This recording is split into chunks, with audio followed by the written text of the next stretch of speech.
E aí, galera, bem-vindos ao ReinoCast, o podcast da Reino. Eu sou o Bruno e hoje eu estou aqui com a Thalita. E aí, Oi, Thalita? gente. Tudo bem, Thalita? Tudo bem? E você, Bruno? Tudo certo? Graças a Deus. Que Hoje bom. nós estamos com a presença do grande mestre ilustre, pastor Eduardo Reis. Tudo bem, meu querido? Oi, gente. Estou aqui no podcast da Reino e é um prazer estar aqui com vocês. Também com o Bruno e com a Thalita. Tô com a barriga já está esfriando aqui. O que esses caras vão falar comigo aqui? Que esse pessoal vai... Pastorzão, Só polêmica, só polêmicas hoje, né? Só Sem polêmica, polêmica, Vamos gente. aproveitar a hora corrida do homem. E aí, Bora. pastorzão, você tá bem? Você tá bem? Bem demais. Bem? Tá Melhor feliz, agora. pastor? Tá Muito feliz? feliz com a inauguração da igreja, com esses dias que nós estamos vivendo aqui. Está sendo dias assim muito corridos, mas também de muita experiência com Deus. Ontem foi incrível a noite para mim, eu achei uma noite incrível, assim, que a gente pôde explanar bastante daquilo que a gente acredita, como visão bíblica, doutrinária, e a igreja recebeu bastante. Eu pude perceber como as pessoas receberam a mensagem dentro deles. Então, está sendo uma semana incrível. Amém. Show. A gente vai falar muito agora, nesse podcast aqui, sobre a igreja, né? Que não tem como a gente falar, porque é um movimento muito, muito legal que tem acontecido no nosso meio. Várias pessoas têm sido impactadas com o que tem acontecido, mas a gente quer voltar lá no começo de tudo, né? O pastor, você sempre foi muito conhecido porque era um pastor itinerante, né? O mestre da Bíblia, e sempre deu muita aula. E como é que tem sido para você essa transição de passar de mestre para primeiro gerar um desejo de abrir uma igreja, virar um pastor e mudar e ter que participar do bastidor da igreja? Porque você costumava chegar e tá tudo pronto, só pregar e vazar, entendeu? Como é que tá sendo para você essa mudança? Eu tive 3 etapas, eu acredito, na minha vida ministerial. Uma primeira etapa de viver intensamente a vida da igreja como auxiliar.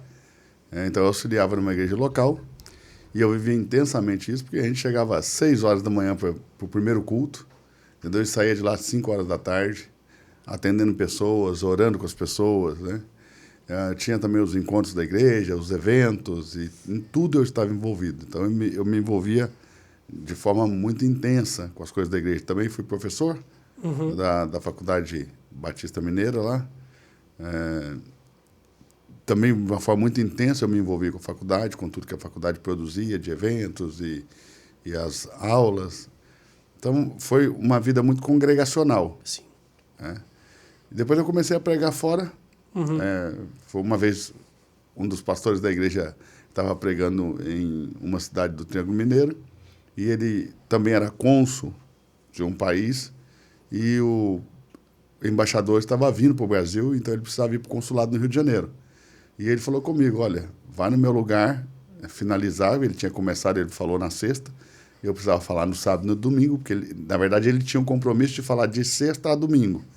Mas como o embaixador veio de repente, ele teve que abandonar e ir lá para o Rio de Janeiro. Então ele falou, você prega sábado e domingo, e se o seu ministério for de Deus, cara, você nunca mais vai ficar sem convite para pregar. Mas na sua igreja, você pregava continuamente? Não pregava, Não né? pregava na sua igreja? Não pregava. E naquela época você Aliás, pregava, mas Sim. não pregava no auditório da igreja, uma igreja centenária. Mas né? Você precisaria ali de muitos anos de ministério para ganhar um espaço num lugar daquele ali, entendeu?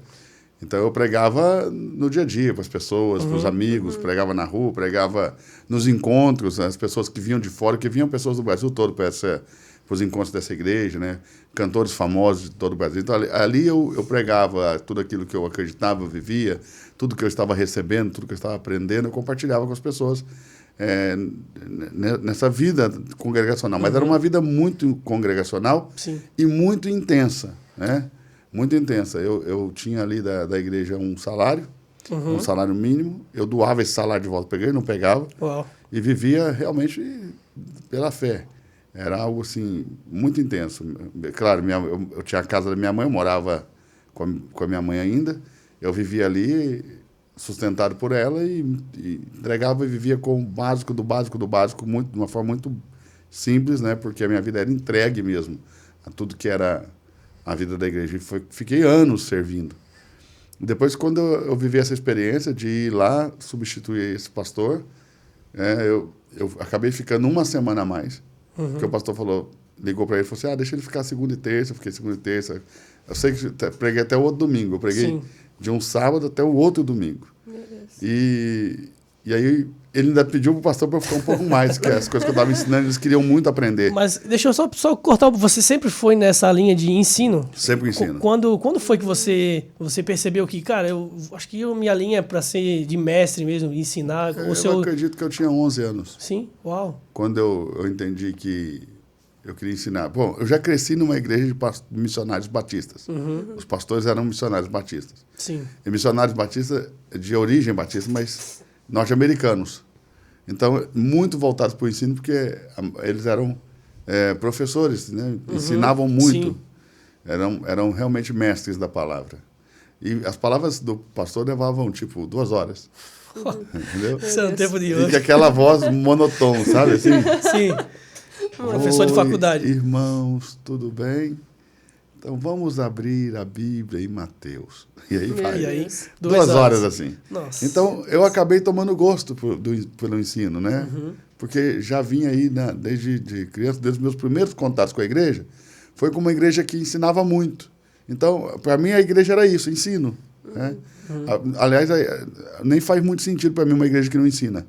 Entendeu? Porque parece com muita coisa que não igreja, entendeu? Para mim, a igreja, ela tem que ter...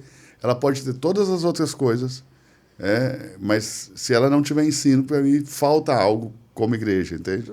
Então, a igreja, para mim, ela precisa ser baseada no ensino, ela precisa estar fundamentada no ensino.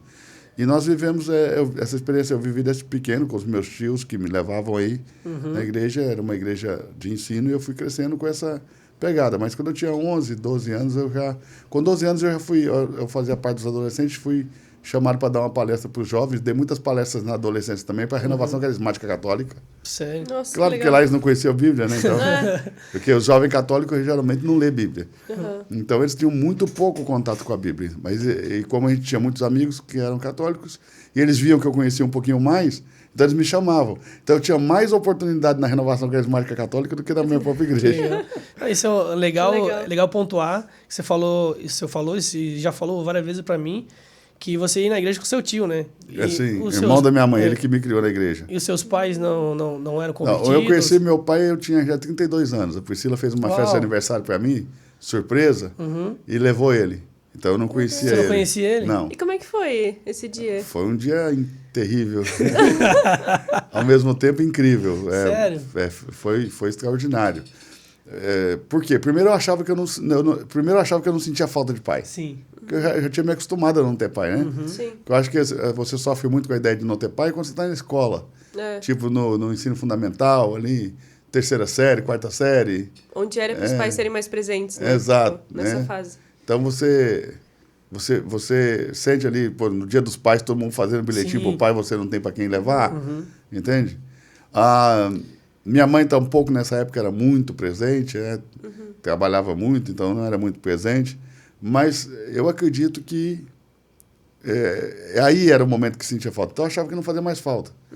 Eu, ainda muito pequeno, quando eu entendi que eu não tinha pai, eu falei para Deus, me adota como filho e eu sempre tive uma relação com Deus de filho para com um pai, entendeu? De um filho para com um pai. Então eu sempre tratei ele como um pai e essa foi a percepção que eu tive de Deus. E foi assim, porque muitos dos filhos assim que são nascidos fora do casamento, como eles acabam desenvolvendo uma dificuldade com a figura paterna, né? Com certeza. Eu não, eu falei, Deus, então, já que eu não tenho pai, seja o meu pai e pronto. Uau, você foi muito bem resolvido com isso. E eu achava que não fazia falta, até o dia que ele apareceu lá. O senhor tinha quantos anos? 32 já. Meu Deus. E a Priscila fez uma festa de aniversário surpresa para mim, colocou um telão, uma TV, né? Na verdade, foi um telão, uma TV, uma tela grande ali, para assistir a filmagem com os meus irmãos, que ela achou lá em São Paulo, os filhos. Meu pai ia falar provavelmente na televisão, estava esperando que ele falasse. Aí, de repente, ele vem por trás de mim, coloca a mão na minha cabeça e começa a orar. Agradecendo a Deus, né? Que assim como Abraão abençoou Isaac, ele estava me abençoando e tal. E aí eu comecei a chorar e vi o tamanho do buraco que existia dentro de mim pela ausência dele.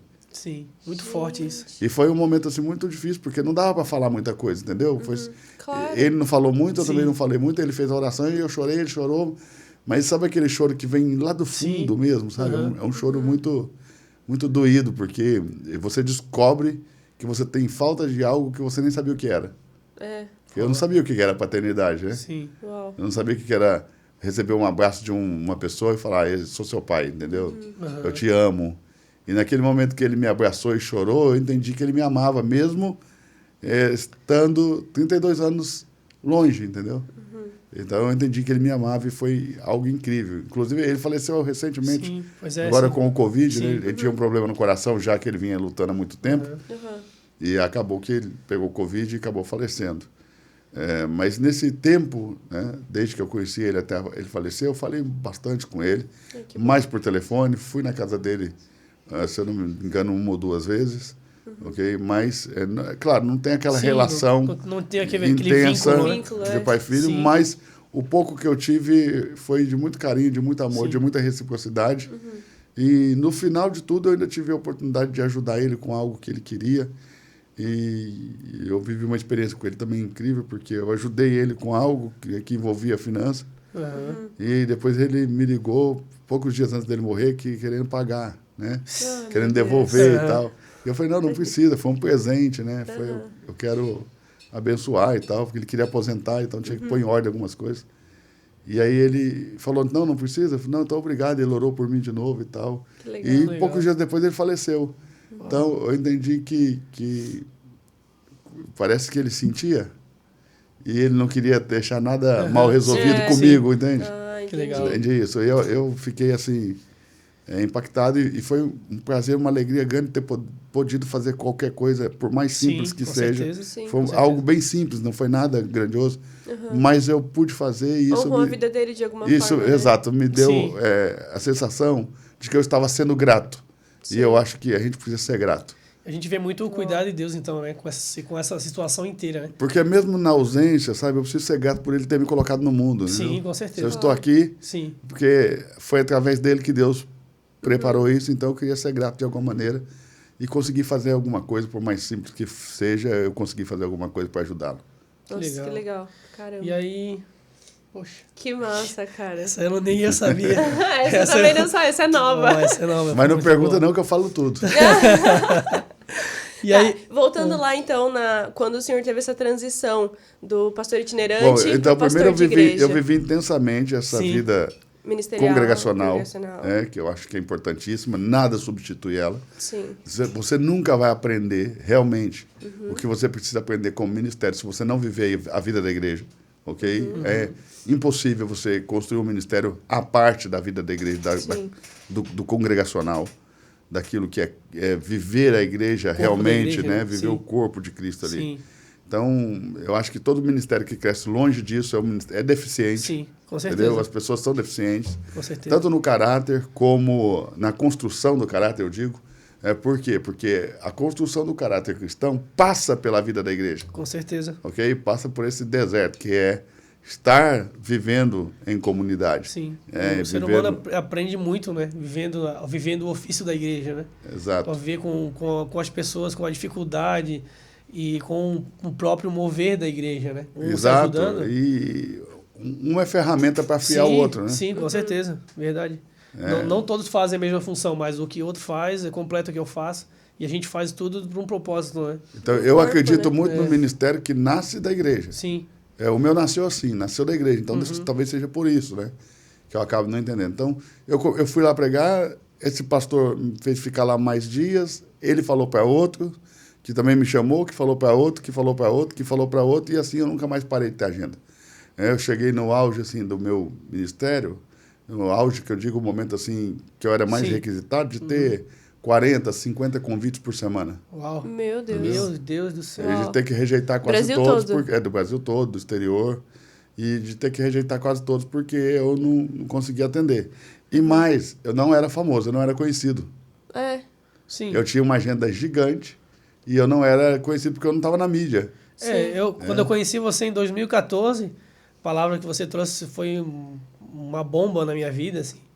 Mas Eu não corria conhecia. de mídia, porque, por exemplo, eu não gravava para o Sim, YouTube, sim. É. eu não gostava Aham. que os pastores gravassem os cultos, eu era meio anti-mídia, entendeu? Sim, sim. Assim, no sentido, não que eu tinha alguma coisa contra, mas é que eu achava que era meio que uma propaganda. Sim. E eu não queria me envolver com a propaganda, que eu não queria transformar o meu ministério numa propaganda, entendeu?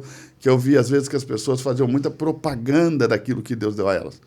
E muitos fazendo propaganda até com promessas, tipo, vai ser incrível, vai ser poderoso, vai ter milagre, você vai ser curado. Sim. Tipo, e se eu chegar lá e nada disso acontecer? Não tem como garantir isso. Né? Exato. Então, como. uma propaganda ainda pode se tornar uma propaganda enganosa, né? Sim, com certeza. Então, claro, eu sou a favor da mídia hoje, mas qual é a visão que eu tenho de mídia? E eu tenho que agradecer um pouquinho disso ao Luiz Hermínio falando muito sobre isso. Eu ouvi um dia e isso foi me quebrando assim para deixar isso acontecer. Foi que nós não estamos fazendo propaganda do que vai acontecer, mas estamos falando publicamente aquilo que Deus está fazendo conosco. Exato. E aí isso mudou tudo para mim, entendeu? Porque não é propaganda, mas sim a divulgação, da exposição daquilo que Deus está fazendo, do que nós estamos vivendo.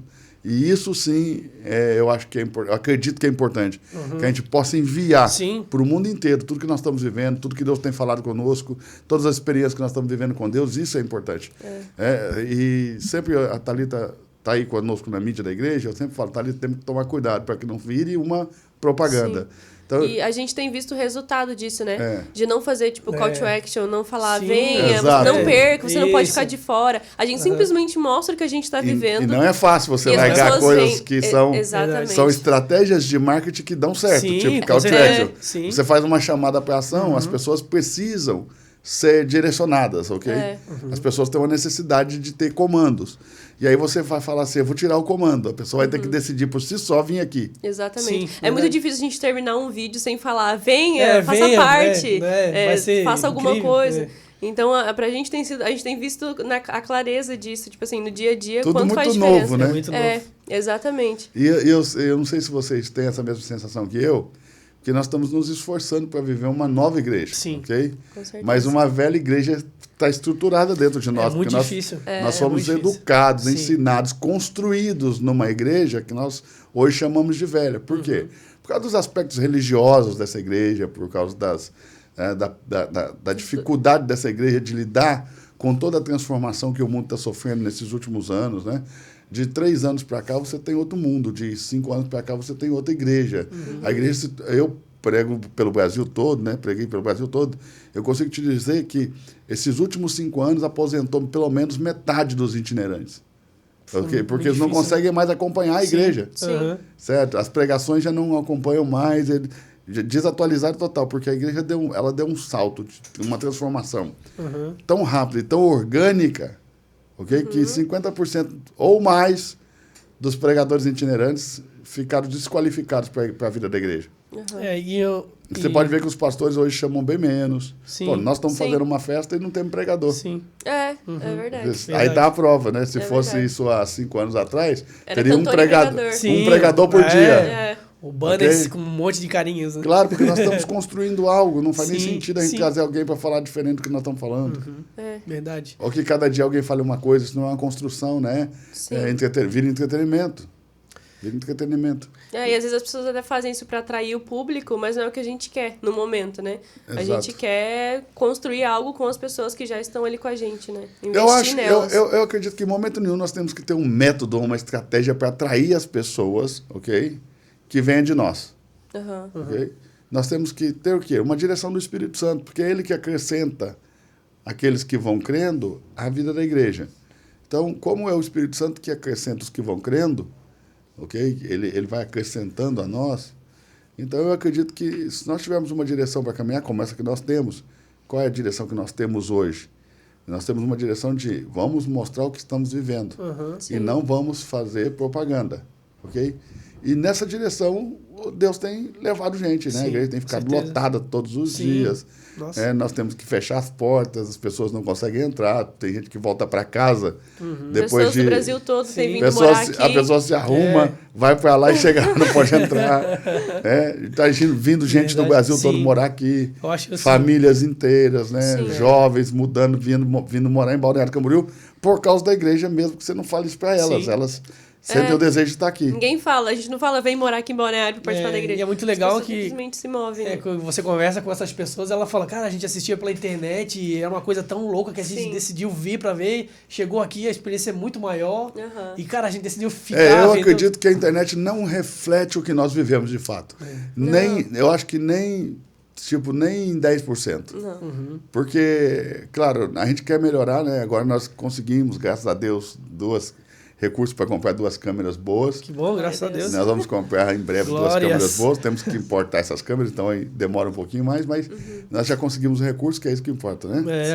Agora vamos trazer essas 2 câmeras para a gente melhorar essa experiência online e também vamos tentar masterizar o nosso áudio para melhorar a experiência online, porque não reflete.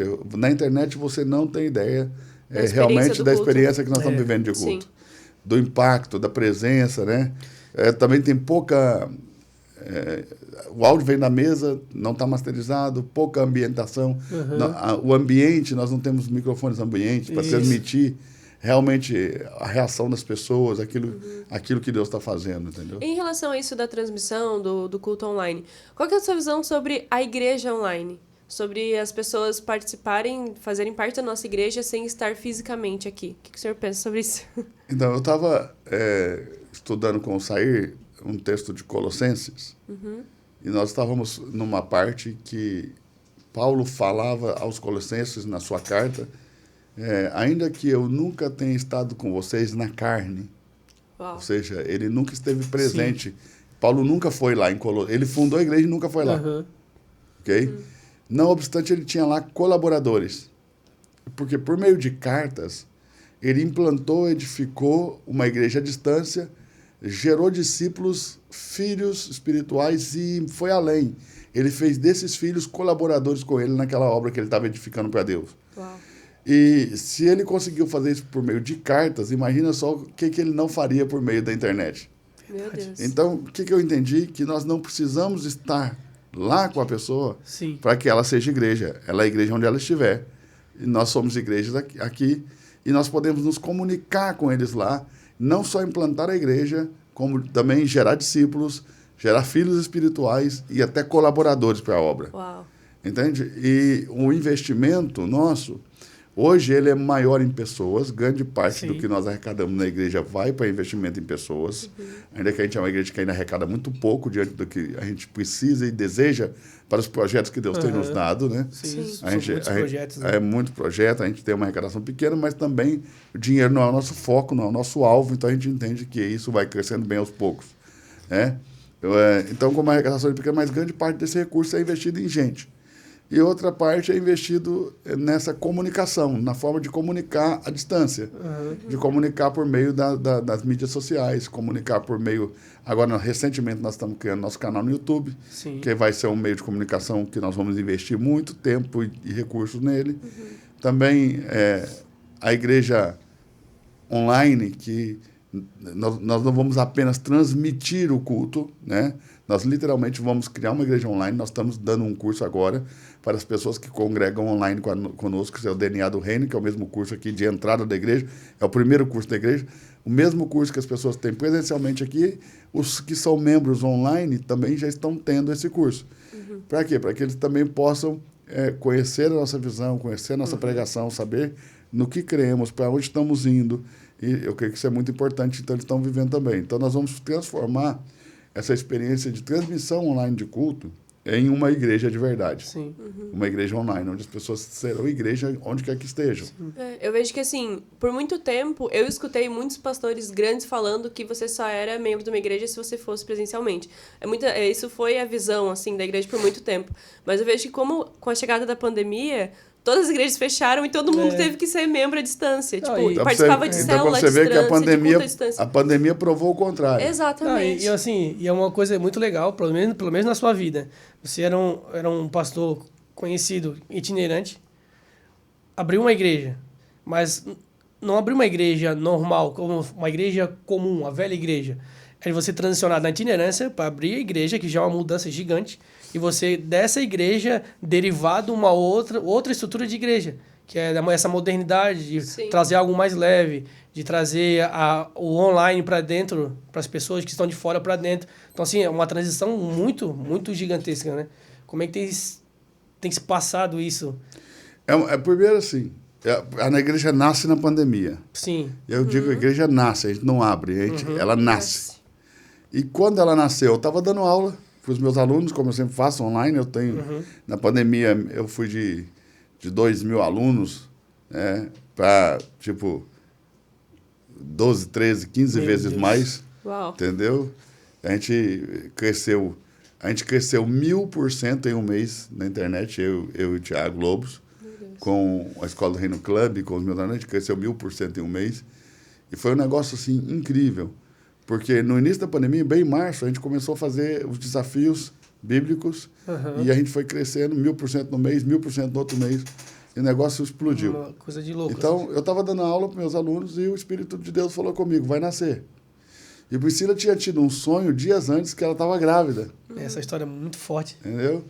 E aí eu deixei, quando Deus falou comigo, quando o Espírito Santo falou comigo, eu estava no meio da aula. Eu simplesmente larguei os alunos lá no Zoom, larguei todo mundo lá nas telas e saí e fui lá na sala falar com a Priscila. Saiu no manto. Meu Deus do céu. Eu falei, Priscila, o Espírito Santo falou comigo que a igreja vai nascer. E ela já começou a chorar porque ela tinha tido o sonho. Uau. Meu Deus. E ela entendeu que o sonho, aquilo que ela estava sentindo dores de parto para que pudesse nascer, não era mais um filho, era a igreja. Uau. E aí a igreja nasce. E Deus sela tudo isso para mim, dando a gente mais um filho, né? Pois é. Eu até achei que ia ser uma menina, mas quando a gente fez lá a revelação, chá revelação lá que estourou lá, saiu a fumacinha azul, era o Luca. Que eu entendo também que é mais uma resposta de Deus e um selo daquilo que ele fez nascer. A igreja nasceu. Eu não abri, ela nasceu. Sim. Eu não fui o causador disso e nem fui lá correr atrás disso, ok? Aliás, eu sempre fui muito resistente a ser pastor de uma igreja local. Porque eu lembro eu entendo que eu fui chamado por ensino e eu batia no peito e dizia, eu nunca vou pastorear uma igreja. Eu lembro que você falava Por isso. vários fatores, né? Vamos pensar no fator financeiro, né? Eu, com meu ministério itinerante, eu ganhava num dia o que um pastor ganha num mês. Então, ou seja, financeiramente já não fazia sentido para mim. Depois, eu não tinha uma ordem de Deus, uma direção de Deus para isso. Então, também não faria sentido eu fazer algo diferente do que Deus me pediu. Ok? Outro ponto é que pastorear uma igreja, liderar uma igreja, requer muito do pastor, né? E como você disse, eu chegava na igreja e estava tudo pronto. Agora eu tenho que preparar tudo. E eu chegava na igreja e estava tudo pronto e ainda reclamava. Quando alguma coisinha ou outra não estava do jeito que eu acho que deveria estar, entende? E agora você vê como que muitos pastores são literalmente heróis, né? Porque eles gerem a igreja com uma precisão, com uma eficácia, com resultados incríveis, ok? De forma leve, sem ser pesado, dando saúde espiritual e emocional para as pessoas. E você vê que um pastor pode destruir verdadeiramente a saúde espiritual, emocional, a vida profissional das pessoas, se ele não for prudente, né? Porque ele constrói o império dele, né, a custo da destruição de muitas famílias. Então, nós estamos edificando um reino juntamente com o Senhor. E o que é isso? Nós estamos propagando e expandindo o reino de Deus, o reino dos céus, ok? E isso não pode ser a custo de famílias. Nós estamos vivendo um momento na igreja, como igreja, que nós estamos pregando e aprendendo a viver, porque não é porque a gente prega que a gente saiba viver, ok? O Senhor está nos dando a palavra e a gente está tentando, cada dia, viver essa palavra. Muito maior do que a gente, né? De fazer das pessoas algo muito mais importante do que qualquer coisa. Ou seja, pessoas são mais importantes do que coisas. Né? Então, nós estamos vivendo essa fase. E aí, quando as pessoas são mais importantes que as coisas, você tem que ainda se policiar em outro detalhe. As pessoas não podem ser importantes por aquilo que elas fazem, elas precisam ser importantes por aquilo que elas são, ainda que a igreja tenha muitas necessidades, ou seja, a igreja tem muitas necessidades, e é muito fácil na igreja a gente se relacionar com as pessoas por aquilo que elas podem oferecer em termos de serviço, ok? De suas habilidades. E aí você ter coragem de falar para a pessoa, olha, eu preciso do que você faz, mas não quero que você faça, porque eu preciso cuidar da sua alma, eu preciso tratar você, eu preciso que você seja mais importante para mim do que o que você está me oferecendo. Mesmo quando eu preciso, isso é um desafio. Imagino. É um grande desafio. Tem que ter, como pastor, você tem que ter coragem. E às vezes vai custar caro, mas é pelo amor a essas pessoas. E entender que as pessoas podem só oferecer suas mãos, uma vez que o seu coração já é nosso. Entendeu? E se nós não tivermos o coração dessas pessoas, se esse coração não for ensinável, se esse coração não for tratável, se a pessoa não conseguir ser igreja, ok? não conseguir ser pastoreável, né? Então, não faz sentido a gente ter o serviço dela. Muito bom, muito bom. Dentro dessa igreja, né, a gente sempre vem comentando que o senhor vem ter uma característica totalmente diferente, investindo em profissionais para treinar as pessoas daqui, isso gerando até mesmo uma oportunidade de vida para as pessoas que nesse momento, né, que passam por um grande rebuliço de vida, de pandemia, de perder emprego, hoje ficar sem saber o que fazer. E hoje elas têm vindo na igreja, têm gerado oportunidade, trazendo treinamentos, cursos. Então, assim, já algo que queima dentro de você, sabe? De trazer isso.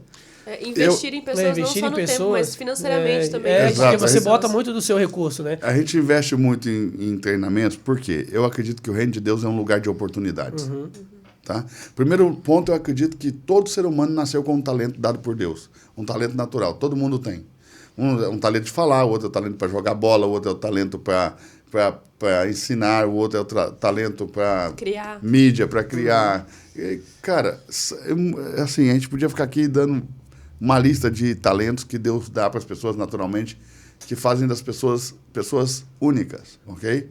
E eu acredito que esses talentos precisam gerar riqueza. Ok? Você joga bola, esse talento precisa gerar riqueza. Você sabe cantar, tem que gerar riqueza. E essa riqueza tem que ser produzida em favor do reino para alcançar mais pessoas, ok? E não para... Claro, também para que eu viva bem. É óbvio.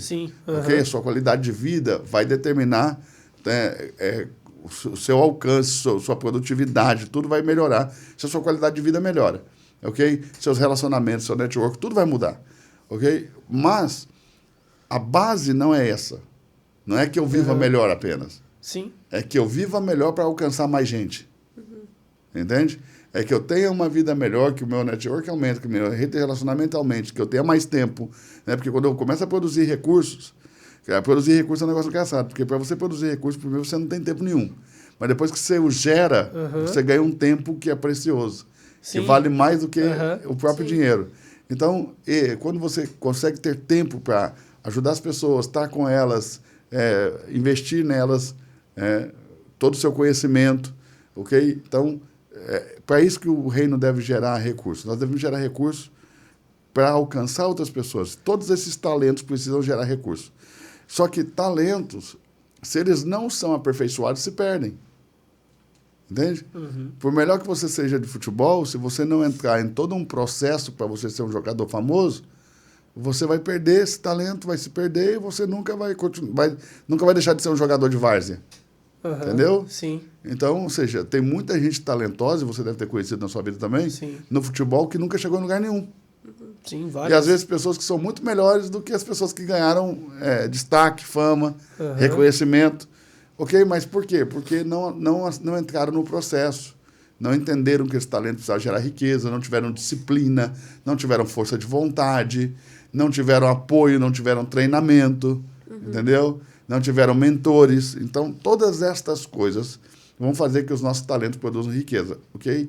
O que eu acredito que é uma grande dificuldade das pessoas é que eu tenho um amigo lá no Mato Grosso, se chama Itamar, e ele sempre falava assim para mim, assim, para enriquecer, você precisa cortar alguns hábitos na sua vida que eles são igual um câncer, ok? E um câncer em estágio avançado em um dos seus membros, que não tem mais cura, que a única forma de você continuar vivendo é amputando. Sim. Então, tem certos hábitos para que você prospere, que você tem que simplesmente amputar da sua vida.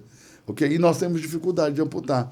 E ele sempre falava para mim assim, ele fez um patrimônio gigantesco lá no Mato Grosso, pela força de trabalho dele, pela força de vontade, pelo que ele buscava.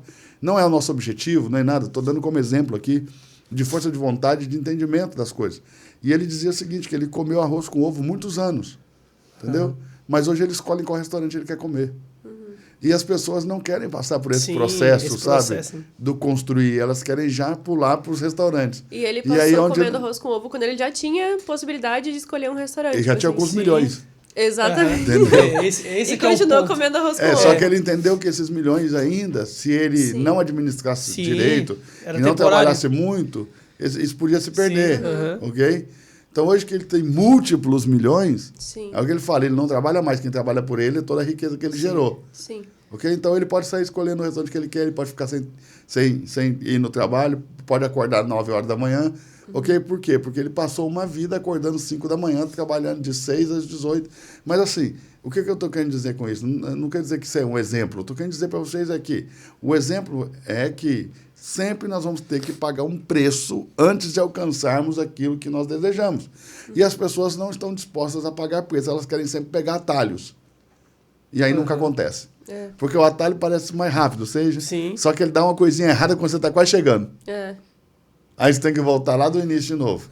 Aí você pega um outro atalho. Quando você está quase chegando, dá outra coisa errada, tem que voltar no início de novo.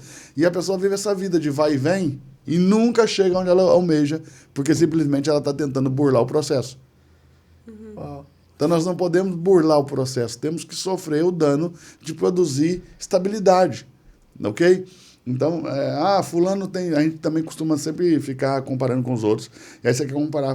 fulano tem estabilidade e fulano não faz isso. Claro, fulano tem um bisavô que trabalhou e produziu herança. Tem um avô que trabalhou e produziu herança. Tem um pai que trabalhou e produziu herança. E ele é um gaiato que fica navegando no tudo que faz. Agora, a gente que tem que começar do zero, porque eu não tive herança de ninguém, eu tive que começar minha vida do zero. Ok? A gente que tem que começar do zero, a gente tem um preço a pagar. Ok? E mesmo quem tem pais que deixam herança, tem muita gente que tem no coração essa ideia de que eu preciso produzir o meu. E os próprios, geralmente um pai bem-sucedido vai ensinar para o filho que ele precisa produzir o dele. E esse filho deixa tudo que o pai tem e vai produzir sozinho, e passa por esse período também. E faz parte, como na vida eclesiástica, vamos falar na igreja, da fé, porque esse processo de Jesus, que nós estamos falando nessa série de mensagens, Quem é Cristo? Qual que é o processo de Jesus? É esse processo de humanidade de Cristo, de Jesus, né? A humanidade de Cristo, que Jesus orava, jejuava, foi para o deserto, foi tentado, né? Cristo nunca foi tentado pelo diabo, sim. Cristo nunca precisou orar, Cristo nunca precisou jejuar, mas Jesus precisava de tudo isso, sim. Porque era homem. E esse processo de Jesus, que todos nós que passamos, para quê? Para que Cristo seja formado, ok? Então, nesse processo de Jesus, Cristo nunca vai ser formado se eu fugir dos desertos. Então, nós vemos lá em Êxodo 16, Israel, no deserto de Sim, murmurando depois de ter saído do Egito, um mês e pouco depois, murmurando de ter saído do Egito, porque lá tinha pão, lá tinha carne, lá tinha legumes. Então, murmurando, simplesmente murmurando. Mas por que eles murmuraram? Porque antes deles virem para o deserto de Sim, eles estavam no oásis de Elim, onde tinha 12 palmeiras, 70 palmeiras, 12 fontes de água. Quando eles precisaram ir para o deserto de novo, eles começaram a reclamar. Por quê? Porque um pouquinho de descanso que Deus deu, ao invés de se prepararem para o deserto da frente, o que eles fizeram? Se acomodaram, ao oásis. Então, não queriam ir para o deserto. Mas se eles não vão para o deserto, não entram em Canaã. Canaã ali é uma tipologia de Cristo, ou seja, é no deserto que Cristo é formado e eu entro nessa Canaã. Eu não vou morrer no deserto, porque no deserto Deus não manda o maná. É o pão de cada dia, sim, todo dia caía maná. Então, mas quando entrou em Cristo, em Canaã, não precisou mais de maná. Entende? Porque eu não sou mais alimentado por coisas naturais. Então, o processo da vida da igreja é o mesmo, o nosso processo de vida é o mesmo. Isso na vida profissional, isso na vida familiar, isso, eu casei. Claro, vai ter um período de adaptação, vai ter um período de dificuldade. Cara, mas depois você vai ver... a minha sogra falava o seguinte, que o diabo mora 7 anos debaixo da cama de quem casou. E que só vai embora depois do 7º ano. Mas por que as pessoas mais velhas têm essa percepção? Claro, é um período de adaptação. Depois de alguns anos, você cria harmonia, sintonia e vai embora, entendeu? E você vai viver os melhores dias da sua vida como casal. Mas é muito difícil se as pessoas tentam burlar esses processos, não conversar os problemas, não discuti-los, não enfrentá-los, e você fica sempre buscando alguma saída paliativa para o seu matrimônio, e você vai criando pequenas dinamites que lá na frente, pequenas granadas que lá na frente vão explodir. Entendeu? E assim na igreja também, né? Em tudo na vida. Exatamente. Em tudo na vida. Nós temos que enfrentar. Verdade. Eu aprendi, com uma experiência dolorida de vida, que se você fugir dos seus problemas, é isso que mostra que você nunca se converteu. Entendeu? Forte. Pessoas que não são convertidas simplesmente fogem. Elas só não entendem que o problema delas não é externo, é interno. E que para onde ela vai, o problema vai junto. Sim. Eles mudam de cidade, mudam de país, mudam de igreja, ok? Mas eles levam o problema com eles, porque é dentro, não é fora. Uau. O problema que eu tenho com o Bruno aqui, na verdade, ele não é um problema com o Bruno, é um problema dentro de mim. E porque eu não estou resolvido dentro de mim é que eu consigo ter um problema com o Bruno. Quando eu resolver isso aqui, eu não vou mais ter problema com o Bruno. Então não adianta eu parar a minha amizade com o Bruno e começar uma amizade com a Thalita, porque amanhã o que eu estou vivendo com o Bruno vai se repetir com a Thalita e aí por diante. Entende? Só porque vai mudar a pessoa. Claro, ou seja... Tipo, essas pessoas que ficam pulando de igreja em igreja pensando que um dia vão encontrar uma igreja perfeita. Exatamente. Cara, nós temos que enfrentar as coisas. Então, eu passei por um processo muito difícil de perda, né, de falência, de endividamento. Então, qual foi ali a visão que eu tive, né? E a certeza de que dentro de mim tudo era diferente, né? Eu não fugi de nada, eu não quis mudar de cidade, eu não quis mudar de casa, eu não quis mudar de país, eu não quis mudar de amigos. E uma outra coisa... Eu enfrentei tudo e pronto, vamos pagar e trabalhar mais, pagar e fazer o quê? Você nunca deixou também de trabalhar, que é o principal, né? Que é isso que é uma das coisas que eu admiro em você. Desde quando eu conheci você, você sempre teve sua escola. Sempre teve eu sempre trabalhei muito. Priscila fala também isso, que um dos maiores orgulhos que ela tem é que eu não tenho preguiça. Sim. Entende? Assim, a gente tem que trabalhar, mano. Trabalhei muito, trabalho muito e vou trabalhar sempre que precisar. E o que a gente sempre vê em vários outros lugares é o pastor tentar abrir igreja, fazer templos gigantescos para poder sobreviver de uma estrutura. Aí você vem, tipo, numa linha totalmente ao contrário. Totalmente ao contrário, jogando dinheiro. Eu não tenho salário da igreja, nunca tive ainda. Mas entendeu? É que assim... Talvez um dia a igreja me dê um salário, mas eu não tenho salário da igreja. Hoje eu sou uma das pessoas que investem na igreja, mas não tenho o salário dela. E também não é o meu objetivo esse. Por quê? Porque realmente eu quero ir na contramão de tudo, ok? E há poucos meses atrás... eu não sabia como sair de tudo que eu estava vivendo, ok? E no começo da pandemia, tudo foi mudando e as coisas foram sendo colocadas em ordem, e aos poucos tudo está sendo colocado em ordem, que aí eu tenho os mesmos amigos, os mesmos relacionamentos, e lido com as mesmas pessoas, enfrento tudo e pronto, é isso. Eu acho que a gente converteu nesse momento. Esse momento que você converteu, que você amadureceu, ok? Que você vai lidar com as mesmas pessoas. Talvez as pessoas não vão ter maturidade para lidar com você no seu momento de dificuldade. E é normal também. No meu momento de luta, muitas pessoas foram ingratas, muitas pessoas foram ignorantes, muitas pessoas foram maldosas, muitas pessoas foram, puseram à tona sua inveja, suas dores, aquilo que a minha vida incomodava delas, entende? Porque... a nossa vida incomoda as pessoas, entendeu? E aí, só que quando elas não veem fragilidade em você, elas não têm por que falar. Elas não têm por quê? Porque, assim, é melhor ter um amigo fraco do que um inimigo forte. Então, eles não querem arrumar confusão. Mas o dia que você tropeça, ou o dia que eles veem qualquer tipo de fragilidade em você, eles mostram o coração.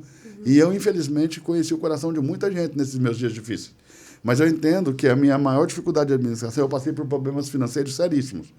Mas nunca foi pela administração do dinheiro, foi pela administração de pessoas. O que Deus me fez passar foi para eu aprender a administrar pessoas e não recursos. Porque recursos eu sempre administrei, sempre deu certo, eu sempre cresci. Entendeu? E agora, por que estava dando errado? Porque eu estava administrando mal pessoas. Quando você deixa que pessoas... Eu sempre costumo dizer uma pregação que eu tenho, que fala de Abraão e Ló, que quando Abraão saiu para caminhar com Ló, ele atendeu ao chamado de Deus e levou Ló com ele. Deus não falou com ele de novo até que Ló foi embora. Ló impedia o relacionamento entre Deus e Abraão. E existem muitas pessoas que simplesmente atrapalham tudo entre a gente e Deus. Mas a gente não quer acreditar e a gente fica sofrendo essas pessoas por muito tempo, com medo de mandar elas embora. O dia que Abraão se separou de Ló, Deus falou com ele. No mesmo dia, no mesmo dia. Ou seja, existiam muitas pessoas na minha vida, no meu ministério, na minha vida pessoal, que simplesmente estavam impedindo tudo que Deus tinha para fazer. Com essa situação, todas as pessoas, os sanguessuga que tinha... Porque não tem nada pior que sanguessuga ministerial. Existem muitos. Tá? Pessoas, todo ministério grande, todo ministério que acontece, tem os seus sugadores. Pessoas que sugam energia, recursos, sugam a sua paz, sugam a sua alegria, sugam. Ok? E que você acaba deixando essas pessoas aí porque você precisa do que elas fazem, porque você acaba pensando que essas pessoas não podem ser substituídas, porque até você ter outra pessoa que vai fazer a mesma coisa, porque você cria amor por elas, carinho por elas, mesmo quando elas te prejudicam, e aí você vai deixando uma série de coisas. Era essa administração que eu precisava aprender. Com tudo que eu passei, Deus tirou muita gente da minha vida, do meu caminho, claro. Eu não tenho nenhum problema com elas, eu cumprimento tudo, mas não trabalhamos juntos, não vivemos juntos, mas não estamos juntos todo dia. Ok? E sabe o que aconteceu? Minha vida começou a fluir numa velocidade quase que inacreditável. Então, temos que reconhecer que pessoas podem atrapalhar tudo no que nós temos com Deus. Sim. Então, nós precisamos saber realmente quem está do nosso lado. Orar para que cada pessoa que venha por uma direção de Deus. E que não permaneçam aqueles que venham com segundas intenções. Sim. E aí por diante, entendeu? Eu acredito que administrar pessoas é um grande desafio do ministério. Não, foi muito legal que, a partir desse processo que você passou, que você foi tratado por Deus, e aí nasce a igreja. Exato. E assim, com você tratado, com essa... eu não diria nem tratado, eu fui morto. Deus me humilhou, me pisou, me matou. O Gustavo Lara, 2 anos antes de tudo começar, de toda essa catástrofe, vamos dizer assim, começar, esse momento de deserto dolorido aí, ele falou que Deus me passaria e passaria também o meu ministério por um batismo de cruz. Sim. Na hora a gente estava comendo churrasco, ele falou, isso eu dei glória, não entendi nada. Falei, amém. Batismo de cruz, aleluia. Ele é profeta.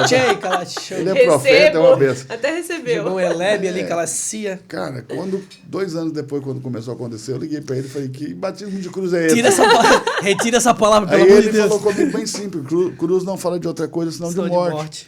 Deus estava matando um Eduardo, depois nasceu outro. Sim. Tanto que nós tivemos recentemente no evento do Kaiser lá na Comunidade da Fé, onde eu preguei por anos, do Felipe lá. Foi muito forte. Sei o testemunho do Felipe, né? Ele falou, Eduardo, você é outra pessoa. Sim. Você sempre foi uma pessoa incrível, você sempre foi uma pessoa de uma habilidade bíblica incrível. Cara, mas hoje você é inspirador. Sim. Então, você vê que é realmente uma outra pessoa. Todas as pessoas que me conhecem dizem, né, que nasceu um outro Eduardo, uma outra pessoa. Isso eu posso comprovar também, te falei isso. E é óbvio que essa morte que Deus nos leva a morrer todos os dias nos torna uma pessoa melhor, entende? Talvez não para uns, porque aquelas pessoas que você precisou cortar, tirar do seu caminho, para essas você sempre vai ser ruim, mesmo que você tenha dado o seu tudo, entendeu? Mas para as pessoas que Deus traz, eles entendem realmente. Esses outros tipos de pessoas não estavam com o seu coração, não? Estavam com o que você... Eles se relacionavam com os benefícios que eles tinham. Com os seus benefícios, exatamente. Entendeu? E o ministério gera muitos benefícios, ainda quando não é recurso, né? Sim. Por exemplo, eu recebi centenas de reais de oferta de pessoas que nunca quiseram ofertar a Deus. Okay? O que elas queriam comprar alguma coisa que elas tinham. Visibilidade, relacionamento. Ou talvez um network, alguma coisa. Hoje eu entendo isso, que elas só queriam isso. E por quê? Porque eu passei por tudo que passei, senão eu estaria achando que elas queriam agradar a Deus ou estavam ofertando de coração para Deus até hoje. Quer dizer, eu saí da inocência por causa de tudo que eu passei. Senão eu estaria até hoje pensando que essas pessoas estavam bem intencionadas. E hoje, depois de tudo que eu passei, eu vejo claramente qual era o objetivo dessas pessoas. Muitos queriam estar na foto, muitos davam uma oferta para estar nos vídeos, outros para aparecer na escola, outros queriam falar, e muitos deles tinham expectativas frustradas, porque eu sempre fui muito posicionado com essa coisa de quem fala. Ninguém fala no que eu faço para Deus se não me edifica. Então, o primeiro ponto para deixar alguém falar, na igreja, nossa igreja, você vê que poucas pessoas falam. Mas, para que alguém fale ali, primeiro ele tem que me edificar. Se ele não me edifica, não vai edificar meus alunos, não vai edificar a igreja, não vai edificar, entendeu? Então, eu não vou deixar alguém falar só porque nós somos amigos. Então, eu tinha muitos amigos que tinham essa expectativa de falar nas minhas escolas, de falar nos eventos que eu promovia, mas ele não tinha nada que acrescentasse na minha vida. Eu entendia que ele não teria nada para acrescentar nos outros também. Então, o fato de ser amigo nunca me convenceu que essa pessoa deveria pegar o microfone por causa disso. Então, essa foi uma parte boa, porque nisso eu nunca me corrompi. Mas eu me corrompi em outras coisas. E não me corrompi porque sou mau. Não me corrompi porque tinha má intenção. Me corrompi porque entrei dentro de um sistema, entendeu? Que fui sendo levado. Por exemplo, como começou a questão das ofertas? Um dia eu estava com o Geraldo Guimarães, no Rio de Janeiro, nós estávamos num carro, o Nani Azevedo ligou para ele, a gente estava indo almoçar, e aí ele atendeu o Nani Azevedo no Viva Voz, ok?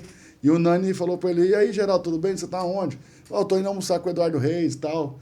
Você precisa conhecer esse cara era fantástico. E ele falou assim, aquele que tira oferta?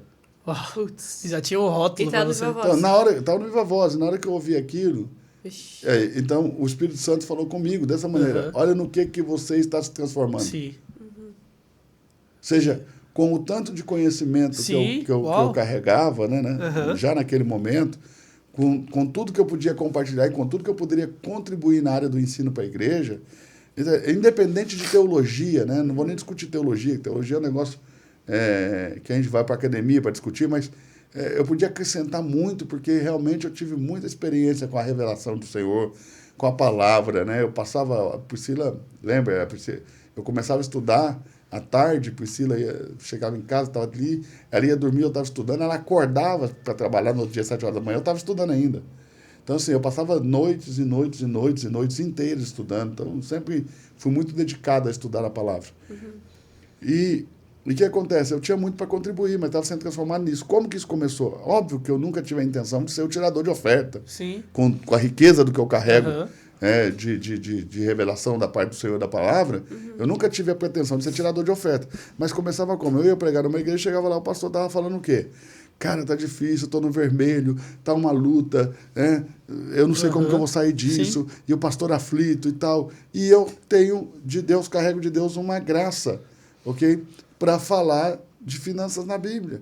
E quando eu falo disso na igreja, as pessoas respondem de uma forma muito mais... como que eu vou dizer? Receptiva? Uma coisa assim? Elas respondem de uma forma mais entregue. Elas entregam mesmo. Elas respondem de uma forma a dar mais resultado. Basicamente é isso. Elas entregam, porque...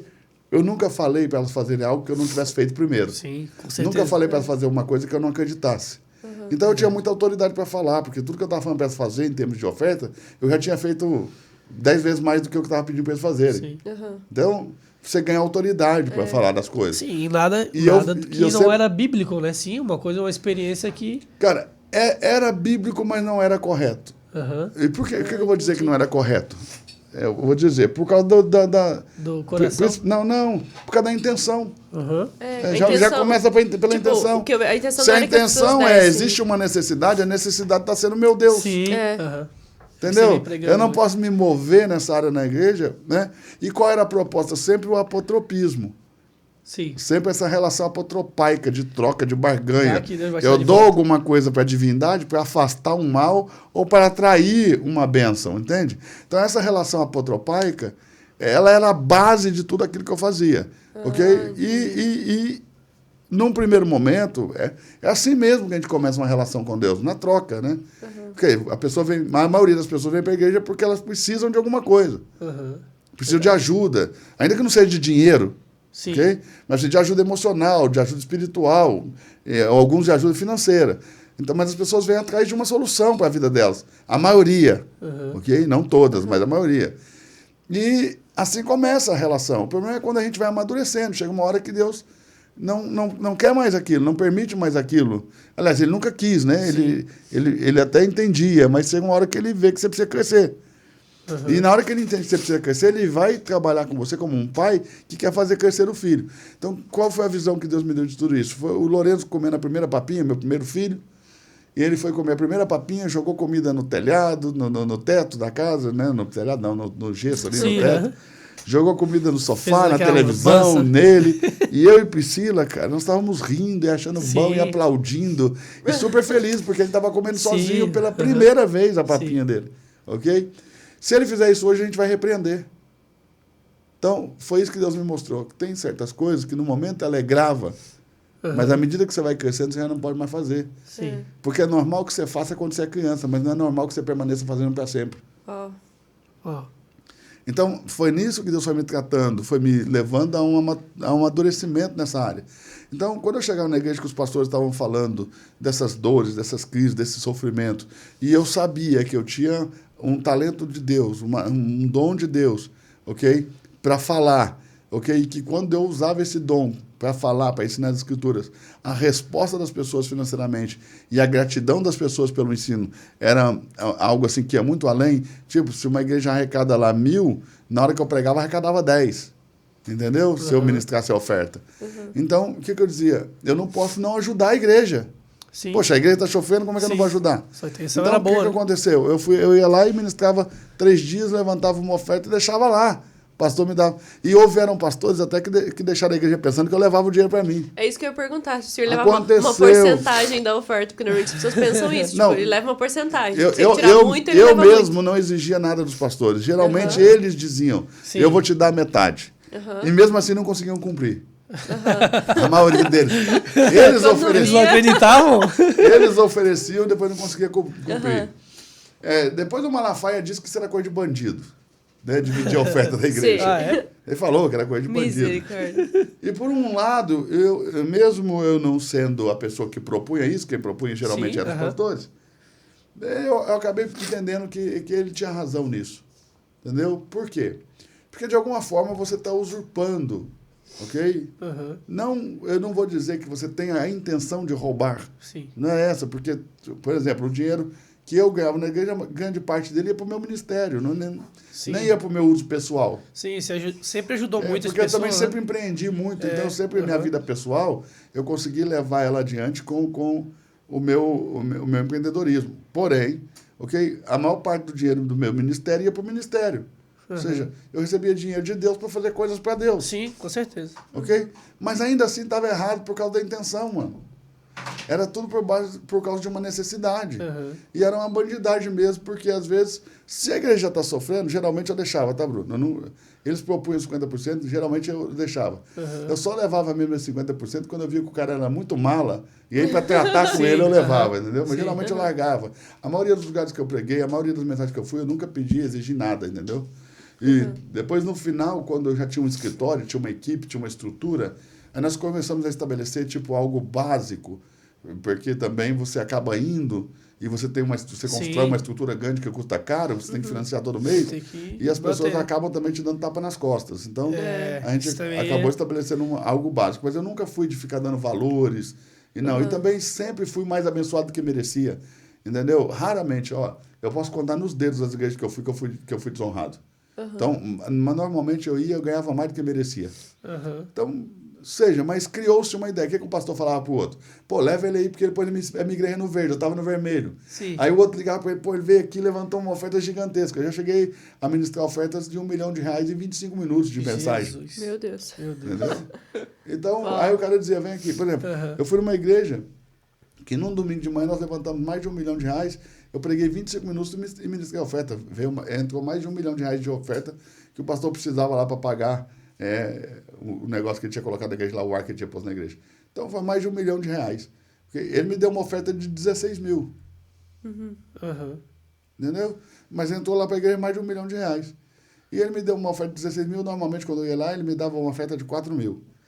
E eu sei que esses valores podem ser escandalosos para algumas pessoas. Não, com certeza pessoas agora devem estar... Deve estar lendo esse comentário. Deve ser escandaloso, mas para esse meio... Mas quem está no meio... Para toda a estrutura, que não é caro.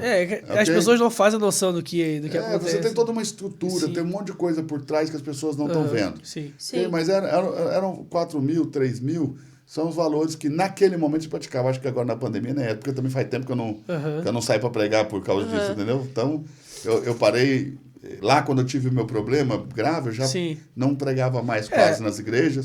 Já ia bem menos, bem pouco. Não tinha emocional para isso. Então, já fui me livrando dos problemas. Já deu a hora? Não. Gente, eu tô sem óculos. Não enxerguei nada. Então, quando eu fui vivendo todos esses problemas, já diminuiu bastante. Depois eu acabei parando.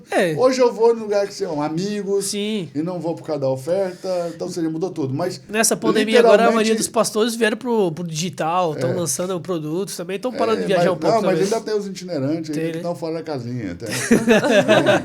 Mas olha bem, o que eu penso, tá? Eu fiquei estigmatizado como o cara que tira oferta. Sim, você ficou com esse rótulo, né? Exato, mas nunca foi com uma intenção errada. Mas acabei me corrompendo por um sistema. Entendeu? Na intenção de ajudar.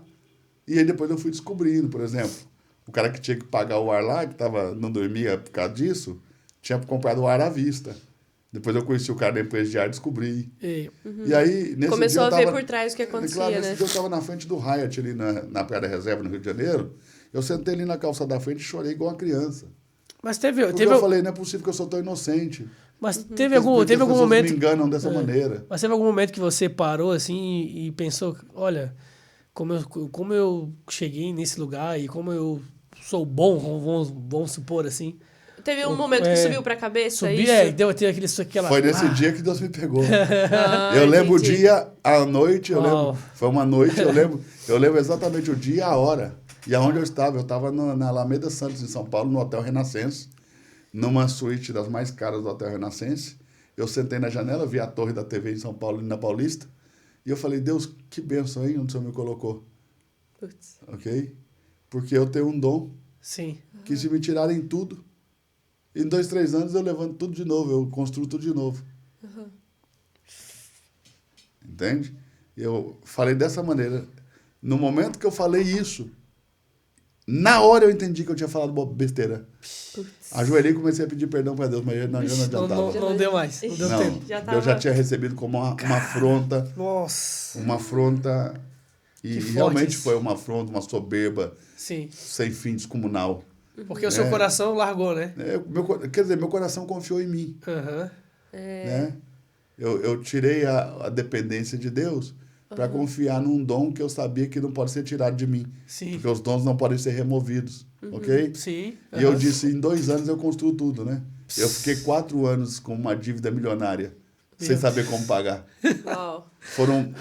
Só de oração foram 805 dias ininterruptos para Deus me ajudar a pagar. E aí, voltar para essa dependência de Deus não foi uma tarefa fácil. Foram centenas de pessoas orando nesses mais de 800 dias.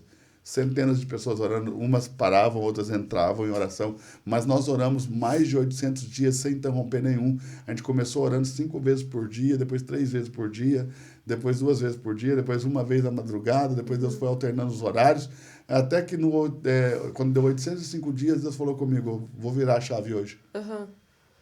Entende? Mas nesse período, nesses 4 anos, eu fui humilhado, pisado, rejeitado, entendeu? As pessoas que te ovacionavam, as pessoas que te aplaudiam, estão te pisando, te cuspindo, te humilhando, te maltratando, metendo pau em você, falando mal, pessoas das quais você alimentava, você cuidava, você deu o seu tudo para essas pessoas depois te dão as costas, simplesmente. Cara, é muita facada, é muita traição, é muita... Eu fiquei deprimido, né? Eu cheguei a ficar dentro de quarto de hotel 3 dias sem conseguir sair. Um dia o Thiago Lopes teve que ir dentro do hotel me tirar de dentro do quarto, porque eu não conseguia sair de dentro do quarto. Meu Deus. Entendeu? Eu fiquei deprimido. Falava em ir para o aeroporto, eu entrava em pânico. Eu saía do hotel, deixava minhas roupas tudo lá. Entendeu? Eu não levava nada, eu saía só com a roupa do corpo, porque eu entrava em estado de pânico, de tanto estresse, de tanto cansaço, de tanta preocupação, eu não dormia, não comia. Eu queria largar a Priscila, eu queria terminar com o meu casamento. É isso que eu ia perguntar, como que foi no íntimo, eu pensava que eu estava fazendo mal para ela, prejudicando ela, então eu queria deixar ela. Meu Deus. E não sabia como falar isso, porque eu amava muito ela, sempre amei e amo muito ela. Nossa, e eu não sabia como fazer isso, entendeu? Mas aí eu brigava com ela o tempo todo, arrumava confusão, entendeu? E ela, nesse momento, foi muito sábia, porque ela também é muito brava. Mas nesse momento ela foi muito sábia, ela me apoiou muito, ela me entendeu. E um dia ela falou pra mim assim, quando eu casei com você não tinha nada. E foi verdade. Eu tinha uma mala de roupa. E já ganhava muito dinheiro. Mas não guardava nada. Eu queria viver, eu queria conhecer o mundo, eu viajava para todo lado. Então, não guardava nada. Então, quando eu casei com ela, eu tinha uma mala de roupa. E ela falou assim, quando eu casei com você, você não tinha nada. Eu não casei com você pelo que você tem. Uau. Entende? Então, ainda que a gente vá morar debaixo da ponte, eu vou estar com você. Então, o problema é de você casar certo. Nós vamos reconstruir tudo junto. Tá vendo, Thalita? Quando você for casar, tem que... Porque eu não só perdi todo o nosso patrimônio, como fiz ofertas assim loucas, né? Ofertei todos os nossos carros, ofertei todos os terrenos que a gente tinha, ofertei tudo que a gente tinha de valor. Meu Deus. Entendeu? Com a dívida, né? Com a dívida. E fiquei com a dívida. Assumiu a dívida e tudo que você tinha poderia pagar, né? Eu fiquei com a dívida, né? Você assume a dívida e conseguia pagar. Mas tudo que você tinha dava pra pagar essa dívida, não dava? Dava pra pagar 2 vezes. 2 vezes? Aí você deu tudo? Dei tudo. E ficou com a dívida. E fiquei com a dívida. Mas era parte do tratamento de Deus comigo. Sim. Entendeu? Nunca passou pela minha cabeça que eu não conseguisse fazer o mês que vem de novo. Uau. Até que deu errado. Sim. Fazer de novo o quê? Ir na igreja e levantar uma oferta. Até que eu fui, não deu certo, não deu certo, falei, perdi o dom. Deus tirou o dom que não podia tirar. Que dom, não é dom, né, mano? É persuasão. Sim. Eu comecei a É uma coisa que aprende com o tempo? É uma coisa que você aprende com o tempo. Você aprende a persuadir as pessoas. Uau. Entende? Porque realmente você tem o dom da fala. Sim, você tem a comunicação, né? E se você usa isso pro mal, mano, você faz um estrago gigantesco. Entende? E o que acontece? Eu não tinha a maldade dentro de mim. Ou seja, eu não estava fazendo aquilo de forma premeditada. Eu queria solucionar um problema. Você queria ajudar, né? Que tinha sido gerado pelo ministério, porque minha vida pessoal ia bem. Ok? E aí, o que eu fazia? Eu estava atrás de recursos, né? Foi a primeira vez que eu fiz uma lista de igrejas por onde eu passei, que eu ajudei esses pastores a pagarem as dívidas deles. Sim. Falei, me ajuda que agora o meu ministério precisa. Ok? Dos 50, todos falaram que ia ajudar, só um ajudou. Uau. Cara, e a ajuda desse um não deu para resolver, mas ele ajudou. Sim. Okay? Mas imagine como o Eduardo, humano, deve ter passado. E eu também levei um tombo do banco, né? Porque a mulher do banco falou assim, você paga os créditos. Eu tinha muito crédito no banco, eu tinha milhões em crédito. Então, você paga aqui que a gente vai... eu estava usando muito do crédito que eu tinha, você paga que a gente aumenta. Vixe. Entendeu? E aí eu peguei dinheiro de fora, de amigos, né? Com pastores, estão todos pastores, né? Mas pagando juros. Sim. Para pagar o banco, que era um juro menor. E aí... eles iam aumentar meus créditos, eu ia ter mais capital de giro e tal. Aí eu fui lá e paguei, a mulher tirou todos os meus créditos e foi embora do banco, parou de trabalhar no banco. Meu Deus. Aí eu fiquei devendo as pessoas sem crédito. Meu Deus do céu. E pagando juro. Uhum. De alguns milhões. Então... E como que é que eu... O senhor já contou muitas vezes essa história pra gente, mas eu acho que eu perdi. Qual foi o ponto que isso começou a mudar? Tipo... Foi num dia só. Deus mudou tudo num dia. Num dia eu dormi, no outro dia acordei e falei, agora tá resolvido. Mas tudo estava acontecendo ainda. Após esse período de oração? Foi mais espiritual, foi quando então. Deus, porque tudo foi espiritual. Tudo que eu passei foi Deus tratando comigo, me matando. Entendeu? Pensa, eu não só perdi meu patrimônio, como que eu fiquei negativo em milhões. Sim. É uma coisa é você não ter nada, outra coisa é você dever uma dívida milionária. Podia fazer igual o Donald Trump, né? Chegar pro mendigo e falar assim, você tem mais dinheiro que eu. Com certeza. Entendeu? Só de você não ter dívida, você é mais rico do que eu. Olhar pro cara no sinal, sorria, você tá melhor que eu. Você tá melhor que eu, entendeu? Ou seja, eu tinha milhões negativo.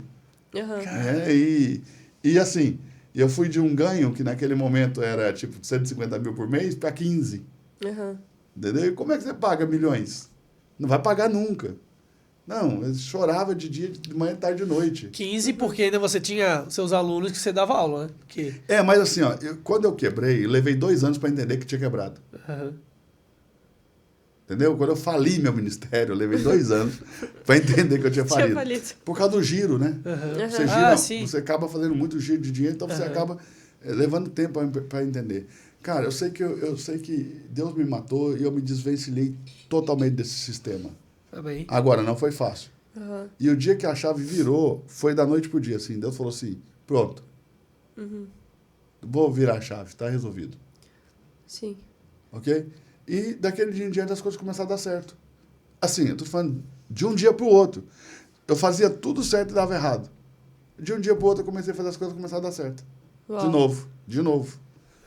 Ou seja, e aí eu venho devagarzinho colocando tudo em ordem, porque uma bagunça de anos, de 4, 5 anos, 4 anos foram praticamente, você não vai colocar em dia da noite pro dia. Tem um amigo meu, Marcinho, que ele até fala, você já estava quebrado e não via. E aí eu levei 2 anos para entender que eu estava quebrado. Sim. Você vê? Então, o dinheiro, ele ilude muito, né? Sim. Ele está na sua mão, não quer dizer que ele é seu. Sim. Isso troca de mão, né? Não é seu, às vezes o dinheiro é do banco. Crédito não é dinheiro seu. Não, crédito não. Mas a gente se ilude. Entendeu? Um capital de giro não é seu dinheiro. Entendeu? Mas você se ilude com o dinheiro da empresa. E você quebra a empresa, e você quebra suas fontes de renda. Sim. Entendeu? E toda a minha fonte de renda vinha da onde? Do meu trabalho. Então, quando eu não pude trabalhar,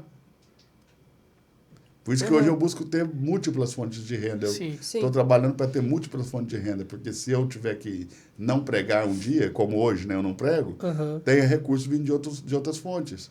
Entendeu? Porque tudo que era meu vinha das escolas, das pregações, vinha disso. Então, foi muito difícil mesmo. E hoje, cara, você vendo tudo sendo restaurado, né? Você vendo, mesmo num grande deserto, uma grande batalha, um desafio. Você põe em ordem tudo isso. Sim. Mas quando eu vejo que, cara, resolvi 90% das coisas, Sim. Entendeu? E estou partindo agora para resolver os últimos detalhes, que é questão de dias. E que foi a mão de Deus e não... Claro, não tinha possibilidade de eu resolver. Não você, não tinha possibilidade, eu levanto, humanamente falando, impossível de resolver. Não tem uma coisa que você fala, não, eu levanto em 2 anos. Não, ou você tinha que ter muita sorte, ok? Ou tem que ter Deus. Como sorte para mim não faz parte do meu vocabulário, foi Deus, não tem o que falar. Foi Deus, qualquer um que olha vai dizer foi Deus. Aliás, as pessoas hoje que estão me ligando, depois de alguns anos, que não me ligavam mais... voltaram agora? Estão ligando. Aparecendo. E aí eles falam o seguinte, cara, Deus na sua vida. Entendeu? Mas hoje eu tenho Deus. Realmente, até para entender que aquela ligação não pode mexer com o meu coração, porque... A vontade de falar que quem me viu passar na prova... Mas não é isso, cara. É entender que mesmo... Essas ligações, esses pedidos de perdão que agora acontecem quase toda hora. Que bom, né? Nada disso pode mexer com o meu coração, porque eu ainda estou num momento assim de aprendizado, de crescimento, de amadurecimento e na total dependência de Deus. E é legal assim que aí a Reino nasce, já agora com 9 anos. 9 anos? 9 anos. 9 anos. Já tô vendo 9 meses. 9 meses, Bruno. Eu tô vendo muito na frente. A Reino para mim é um bálsamo na minha alma. Não sei se vocês notam. A alegria com que eu faço tudo lá. Eu também ia comentar isso agora. Entendeu? Até as coisas difíceis para mim, eu tô feliz. Porque a Reino, ela nasce como um filho, é como o Lorenzo. Ok? O Lorenzo nasceu no ponto mais alto da minha crise financeira. Ok? E ele foi um bálsamo, um motivo para lutar, uma força a mais para eu poder fazer. Se Deus não... Eu acredito que se o Lourenço não nasce, eu não sei se eu estaria casado hoje, se eu teria ministério ainda. Uau. Então, Deus... eu casei querendo ter filho no mês seguinte. Ok? Eu casei assim, querendo ter filho no mês seguinte. E nunca aconteceu. Foram 7 anos de espera até que a Priscila engravidasse. E é legal de enfatizar que a Priscila nunca tomou remédio. Nunca tomou remédio, né? Não, foram 7 anos de espera. Isso é uma história muito legal que ela contou. E no 7º ano de casamento, ela engravida. Ok? Fechou um ciclo. No 8º ano, que é o primeiro ano de um novo ciclo, Lourenço nasce. O que eu entendi? Deus aprovou meu casamento com Priscila e está nos dando um presente. Uau, que forte. Porque esse filho foi um presente para nós. E esse presente não só salvou meu casamento, curou meu casamento, no sentido de que eu acho que o problema era mais comigo do que com Priscila. Priscila nunca me fez grandes cobranças. Eu me cobrava muito, entende? Porque eu fui criado dentro de uma ideia que o homem tem que ser homem. Você protege a mulher, você não gera problema para ela. E aí eu me via gerando problema para ela, entende? Gerando problema para nossa casa. Entendeu? Vergonha, humilhação, um monte de coisa. E, cara, eu falei, não é possível, né? Que tipo de homem que eu sou. Mas foi essa mentalidade de que eu sou o homem que me fez também levantar e resolver. Eu vou ter que resolver, não posso deixar ela aí. Porque se pra mim já é difícil, imagina pra uma mulher. Então, eu tive que levantar e resolver. E resolver mesmo. E aí veio o bebê e falei, pronto, agora eu vou ter que resolver mais rápido ainda. Agora sim, falando um pouco sobre o outro bebê, a Reino. Certo. A gente tá... A igreja nasceu numa visão completamente diferente de todas as outras igrejas que a gente conhece. Né? Tá indo contra tanto da questão visual, quanto da questão de culto, tudo, questão de oferta, porque assim, essa questão das ofertas, a gente busca nem ter um período de oferta na hora do culto, né? É o que a gente quer. Que eu tenho que cuidar agora para não ser negligente. Exatamente, para não falar sobre oferta. Então, assim, conta um pouquinho como que foi essa questão da identidade visual da igreja. Ok. A identidade visual da igreja, na verdade, como que ela nasceu, né? Eu queria fazer algo diferente, disruptivo. Sim. Sempre, tudo na minha vida, em tudo eu quis ser disruptivo. Fazer coisas diferentes de todo mundo. Eu nunca gostei de fazer tudo igual a todo mundo. Mas você acaba tem coisas que você não tem como fugir. Tava todo mundo dark, hipster, entendeu? E a gente também, assim, aí lá de Goiânia, lá o Pedro, um amigo lá de Goiânia, que também é aluno da escola, me ofereceu fazer as artes de identidade visual da igreja de graça. e nos abençoar, porque a gente... Não, o Pedro... Ah, tá. Outro Pedro. O Pedro lá de Goiânia, designer lá. Ah, tá. E aí ele falou assim, cara, eu vou fazer para vocês de graça, não vou cobrar nada. Ele veio aqui, ele pegou um avião na Goiânia, veio aqui, colocou aqueles LEDzinhos na parede para ficar diferente. Que legal. Ele comprou lá os LEDs, trouxe, fez, ajudou a gente a dar um ar de igreja, né? Sim, porque aquilo ali era um galpão branco, né? Então ele veio ajudar a gente a dar um tchan assim, e ele fez tudo isso de graça, ele não cobrou. Então, quer dizer, eu tinha o que a gente podia ter. A igreja não tinha recurso. Sim. Aí, quando a igreja começou a gerar um pouco de recurso, eu falei, cara, eu vou agora buscar alguém profissional que possa me ajudar. E eu conheci o Pedro através do Tadeu, né? Do Tadeu Martins. Cara, e eu me identifiquei muito com o Pedro. O Pedro é um menino muito jovem, né? Mas ele, por exemplo, ajudou lá o André Valadão a estabelecer toda a comunicação da Lagoinha de Orlando. Ele fez São Paulo Fashion Week, aí ajudou São Paulo Fashion Week com o 3D. Tem um currículo muito bom, né? O Iolo lá com o André Fernandes. Então, um menino diferente. Sim. E eu amei o coração daquele cara. O coração dele é diferenciado. Eu estou falando para vocês assim, ele tem um coração totalmente diferenciado. E quando eu fui falar com ele, ele começou a querer me convencer dessa ideia do clean. Sim. E não entrava no meu coração. Não entrava, porque eu falava, você vai ficar ruim, mano. Vai ficar muito ruim. Tudo branco, tudo claro. Mas eu queria comunicar algo diferente. O que eu queria comunicar? Vida. Sim. Entendeu? Eu queria comunicar a ideia de que nós não somos espirituais quando nós estamos no culto. Você não pode medir a espiritualidade de um crente no culto, porque com a luzinha apagada numa música de fundo, todo mundo é espiritual, sim. gente. Sim, verdade. Com Levanta certeza. A mãozinha lá com uma luzinha de fundo, irmão, põe uma música. Vira foto todo mundo espiritual. Vira foto Mas feed a fácil. espiritualidade, ela tem que se manifestar no nosso dia a dia. Sim. Quando a gente está correndo na praia, andando de bicicleta, jogando bola, surfando, andando de skate, que é o que as pessoas fazem aqui em Balneário. Ok? Na cidade de praia, as pessoas fazem isso. Andam de skate, andam de bicicleta na orla, correm na hora, jogam vôlei, jogam futebol, pulam de parapente. É nessa hora que os cristãos, os crentes, os filhos de Deus precisam manifestar sua espiritualidade. As pessoas têm que olhar para nós e falar assim, essa pessoa, ela tem algo diferente. Ainda que eu não saiba o que é, tem algo diferente. ela tem algo diferente. Isso é a espiritualidade de verdade. Sim. Quando a gente manifesta no nosso dia a dia. Então eu falei para o Pedro, eu queria que as pessoas vissem a nossa cidade, porque primeiro eu achava que a nossa cidade era muito pouco explorada pela igreja. Sim. Ou seja, as igrejas não mostravam a cidade. Eu estou falando de grandes igrejas, igrejas renomadas que estão aqui há anos, 20 anos, 30 anos, nunca mostrou a cidade. Sim. E eu queria mostrar a cidade, o dia a dia da cidade, e mostrar que nessa cidade tem muito crente. Sim. Porque é conhecida como uma cidade da bagaceira, sim. né? Do pau, da balada. Da balada, o pau vai quebrar. É Green Valley, é Habitat, é o pau quebra. Quando você fala de lá... Desde antigamente lá do Baturité, né? Da Ibiza, o povo já fala que o pau quebrava e tal. Quer dizer, então eles entendem Balneário como uma cidade profana. E eu não entendo assim, porque aqui tem muito crente. É uma cidade que tem muita gente de Deus, tem muitos filhos de Deus. E onde que eles estão? Eles estão correndo na praia às 5 horas da manhã, eles estão praticando seus esportes. E aí você vê realmente que a espiritualidade se manifesta, ok? Porque a gente consegue ver as pessoas diferentes. Você está lá andando de bicicleta, que já aconteceu comigo, está andando de bicicleta, parar lá perto de alguém e a pessoa fala assim, pô, isso é diferente. Entendeu? Você fala diferente, sua linguagem é diferente. E eu procuro ter uma linguagem menos religiosa possível, né? E mesmo assim as pessoas notam que a gente é diferente. E é isso que é a espiritualidade. Ela se manifesta no dia a dia, quando está andando de bicicleta, está andando com a motinha aí, tá surfando, tá pulando parapente. Então é isso. Eu queria transmitir isso, mostrar a cidade, queria transmitir isso, que a espiritualidade tem que se manifestar no nosso dia a dia. Queria descentralizar a figura do pastor. Porque todo o Instagram que eu olhava das igrejas, o que esses Instagrams mostravam? A experiência de culto. Sim. Ou seja, você mostrando a espiritualidade dentro do culto. Dentro do culto. Ali todo mundo é espiritual, não tem o que falar. Ok? E também mostrando o pastor como centro da igreja. Sim.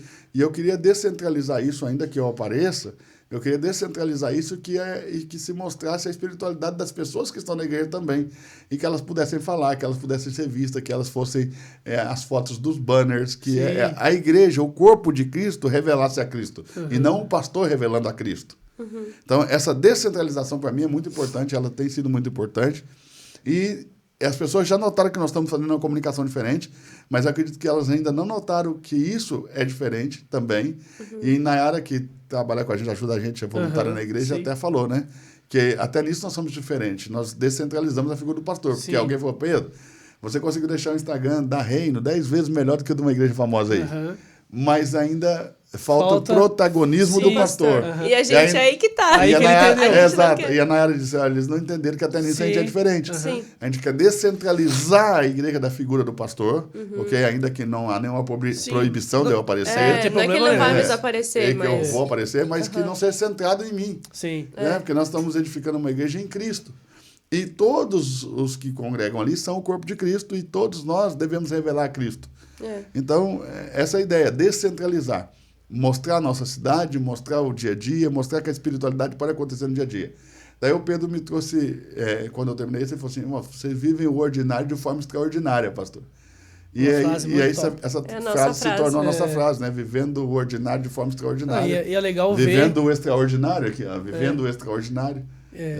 Então, ou seja, você transformar a vida cristã normal em uma vida de alegria, de desfrute, de prazer e de realmente de felicidade. É você ter a alegria de fazer o simples, o normal. E agora, custa muito fazer isso, né? Comunicar isso, é muito trabalho. Vocês estão todo mundo vendo aí com a gente, como toda a nossa equipe trabalha muito, muito mesmo. E eu estou muito contente. Quero aproveitar para agradecer essa equipe poderosa, que é a equipe de mídia da Reino. A gente que agradece. Porque tem sido assim incrível poder trabalhar com vocês, tem sido assim fantástico viver essa experiência, né, de trabalhar com vocês. Na verdade, a gente que agradece, porque o Senhor dá tanta liberdade pra gente, tanta oportunidade pra gente, investe tanto na gente que assim, que foi isso que eu falei. Flui, sabe? Eu falei, Merino, acho que eu não dou conta de pagar mais não. O negócio é caro para ele, porque a gente fez um acordo de 3 meses, né? Dele criar nossa identidade visual, dele treinar nosso pessoal e a gente avançar. E aí ele falou, e aí, vamos avançar, vamos mais, né? Falei, cara, não dou conta de pagar. Ele falou, pastor, o senhor me dá tanta liberdade criativa, né? Que não é pelo dinheiro que eu estou aqui. Vamos sentar, vamos negociar. Quer dizer, ele falou assim, eu nunca tive tanta liberdade criativa. E assim, todos nós temos, né? Vocês veem que eu dou muita liberdade criativa para todo mundo. Ou seja, tudo que está acontecendo no Instagram da Reino, da forma de comunicar Reino, né? A nossa elipster, que na verdade é um grão de mostarda. Sim, eu ia falar isso agora. Essa elipster que começou a ser usada por já tá virando referência, assim, é legal, porque assim, todas as imagens que a gente usa é tudo produzido pela gente mesmo. Fotos da cidade. Fotos da galera da igreja. Fotos da galera da igreja. Todas as fotos, todos os vídeos, todas as pessoas que aparecem, tudo tem relação com a gente. Nada é banco de imagem, nós produzimos tudo. E essa própria elipse não é por um acaso, faz parte da identidade. Essa elipse é um grão de mostarda, na verdade o reino dos céus é semelhante a um grão de mostarda, né? Que mesmo sendo uma das menores sementes, quando germina, né, se torna uma grande hortaliça. Então a ideia é que isso se multiplique e cresça de maneira a alcançar o mundo todo. Porque nós nascemos já com uma visão global. Sim. Ou seja, nossa igreja parece mais um estúdio, um caixotinho. Ok? Para pouquíssimas, 150 pessoas cabem. As pessoas entram lá e pensam... Elas entram e levam um susto, né? Que as pessoas na igreja é grande. Pequenininho. Aí chega lá um negócio pequenininho. Ok, mas é um estúdio. Por quê? Porque nós queremos falar para o mundo. Queremos levar o evangelho do reino para o mundo inteiro. Quando se fala de discipulado e de reino, você fala de mundo, né? E de fazer discípulos por todas as nações. Ok? Este evangelho do reino será pregado no mundo inteiro. Então é isso que diz o texto bíblico, ok? Discípulos de todas as nações, por discipulado, e o evangelho do reino pregado no mundo inteiro. Então, ou seja, a igreja tem que nascer com uma visão global, ela não nasce com uma visão local. Eu vou ganhar minha cidade para Jesus. Não, eu quero pregar o reino para o mundo inteiro. Então eu quero que a nossa comunicação, ela passe a ter legendas em inglês, em espanhol, em alemão, em francês, em japonês, que a gente vá para o mundo, desde esse caixotinho. Então, nossa igreja ali, ela é um pequeno estúdio que nós estamos preparando para falar para o mundo inteiro. E estamos preparando os nossos membros, as pessoas que congregam conosco, para que elas possam falar a mesma coisa para o mundo inteiro. Nós queremos gritar para o mundo ouvir, ok? Que existe algo além de ser salvo, principalmente para o crente. Nossa mensagem é uma mensagem voltada para a igreja. Então, além de ser salvo, né, você pode amadurecer como filho e receber a sua herança e reinar com Cristo. Então, essa é a ideia. Então, a elipse é um grão de mostarda. Então, tudo faz parte da nossa comunicação. Então, as pessoas pegam alguns itens isolados da nossa comunicação visual. E acham que é tipo, só porque é a tendência, né? E eles usam como tendência. Mas é isso que nós queríamos. Sim, né? exatamente. A gente queria realmente nos tornarmos diferentes e uma referência para as pessoas. E eles pegam, então... partes da nossa comunicação visual, elementos dessa comunicação, e eles usam para compor suas comunicações. Porém, o que eles não entenderam é que nós não somos uma comunicação baseada na marca. Nós somos uma comunicação feita por pessoas. Sim. Entendeu? O importante ali não é hipster. O importante é quem está falando, o que está falando. O que significa quem está na foto, por que está na foto. Exatamente. Entendeu? Então, isso é que é importante. É o envolvimento das pessoas. Ninguém quer ver marca. Por exemplo, eu amo a Coca-Cola. Né? Eu sempre tomei Coca-Cola. Agora não tomo mais, mas eu sempre tomei Coca-Cola a vida inteira. Sou apaixonado por todos os produtos da Coca-Cola, mas nunca entrei no Instagram da Coca-Cola. Porque ninguém quer entrar no Instagram para ver marca. A gente quer ver gente. Então, a ideia é essa, que a gente mostra as pessoas da igreja, né? Alguém pegou o banner da chamada lá do culto de jovens da nossa igreja, né? E falou assim, cara, isso aqui tá parecendo uma capa de uma série Netflix. Da Netflix. Sim, Netflix. Sim. Ou seja, e você ouvir isso e você falar, pô, todas essas pessoas estão ali com a gente. Sim. Alguns convertendo, alguns mais convertidos, alguns recém-chegados, outros mais maduros, mas todos estão com a gente. E essa é a ideia. E eles se sentem acolhidos também quando vê eles. E mais, teve um dia que nós fomos postar uma foto de uma pessoa, né? E aí a Thalita e outros meninos ficaram até preocupados. Poxa, não vai dar para postar essa aqui não, né? Porque ela aparece de biquíni, não sei o quê. E ela fala, pastor, e aí? Posta ou não posta? Eu falei, posta. Não, aparece de biquíni no Instagram da igreja. Não, no perfil dela. Isso, é claro, porque as pessoas vão stalkear lá, né? Tá lá, tá lá marcado, vai abrir para ver. Sim. Só que eu falei, o que eu falei? A gente tem que deixar... Primeiro, por quê? Porque as pessoas não podem ser duas pessoas. Sim. As pessoas são quem elas são, tá? E, cara, o fato dela usar biquíni, ok, não quer dizer que ela não seja uma boa pessoa ou que ela não seja crente, ok? O fato dela expor o corpo dela ali talvez seja algo que nós não vamos incentivar, nem indicar, nem, ok? Nem apoiar. Porém, isso é ela. E é muito bom também quando isso vai mudando, porque à medida que eles vão caminhando com a gente, essas pessoas, principalmente que chegaram agora, elas vão sozinhas vão mudando sua forma de vestir, vão mudando as fotos do seu Instagram, elas vão transformando. E é bom que as pessoas vejam toda essa mudança. Sim. Entendeu? E também é bom que as pessoas entendam que o fato de você chegar para Cristo não faz com que você agora vai andar com um monte de gente chata que vai tentar controlar a sua vida. Isso gosta... Porque, cara, eu não posso mudar nada na sua vida que o Espírito Santo já não tenha feito. Se ele não fizer, não vai ser eu que vou fazer. Quem convence o homem do pecado, da justiça, do juízo, né? É Deus. Então, nossa igreja, nós estamos vivendo agora um momento seguinte.